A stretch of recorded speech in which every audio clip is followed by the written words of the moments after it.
மகா நீ எல்லார மாதிரி வாழ முடியாது, எனக்கு மட்டும் ஏன் நான் இவ்வளவு ஸ்ட்ரிக்ட், எனக்கு மட்டும் ஏன் நான் இவ்வளவு தண்டனை, நீ எல்லார மாதிரி இல்லம்மா, நீ வேறு பிரிக்கப்பட்டவள், உன்னை நம்புறது மனுஷன் இல்ல, உன்னை நம்புறது கர்த்தர். ஆண்டவர் சொல்றாரு, உன்னை ஒரு பெரிய காரியத்துக்காக நான் நம்புறேன், ஒரு பெரிய விஷனுக்காக நான் உன்னை நம்புறேன்.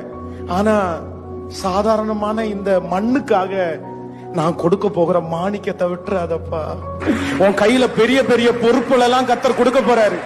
நீ 5 நிமிஷம் போய் நின்னு பேசினா போதும், நிறைய பேருடைய துக்கம் மாறுற அந்த அபிஷேகத்தை கர்த்தர் மேல வச்சிருக்கிறாரு.